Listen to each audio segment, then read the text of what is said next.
Top hats and bowler hats both originated in England. The top hat emerged in the late 1700s as a daring new style, radically higher than the flat three-cornered hat men wore at the time. Then the bowler was invented around 1850 as a lower alternative to the top hat.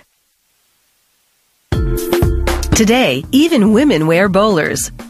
Top hats remain by and large a masculine fashion statement, reserved for formal occasions, although magicians are still known to use them to produce rabbits.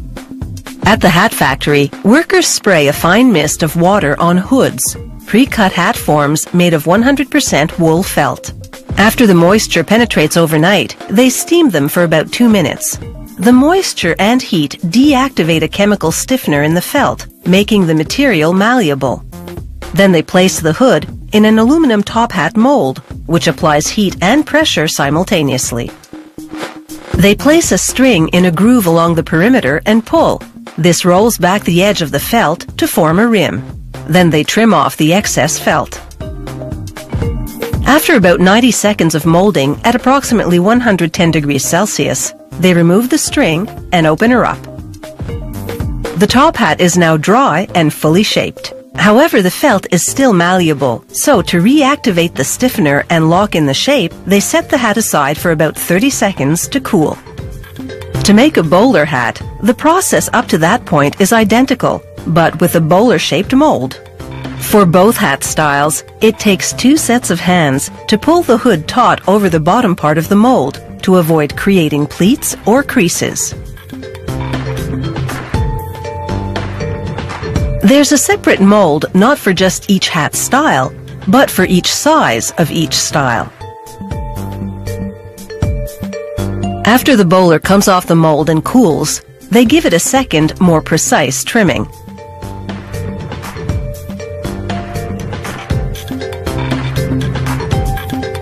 Both styles are finished the same way. First, a seamstress takes a wide ribbon, folds it over the edge of the hat, and sews it down on both sides, encasing the edge.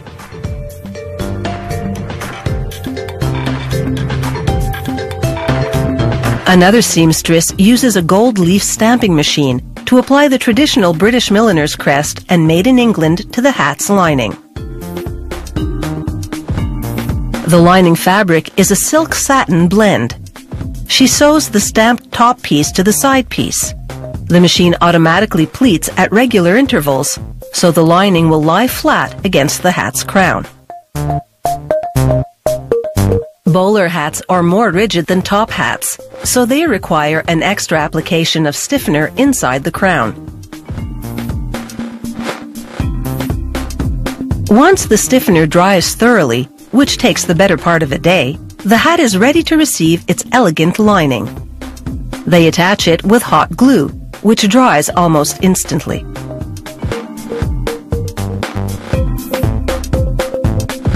Next, they cut a strip of leather to the hat size and sew the ends together with a decorative zigzag stitch. The leather has been specially treated to prevent mildew buildup resulting from perspiration. They sew this leather band to the inside of the hat at the base of the crown, covering the edge of the lining. Not only does this produce a neat and classy finish, the leather band also makes the hat more comfortable to wear by cushioning the forehead.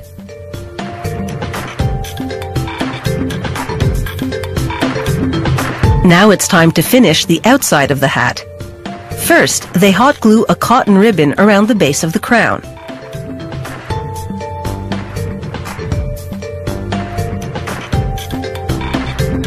Next, they glue on a matching bow.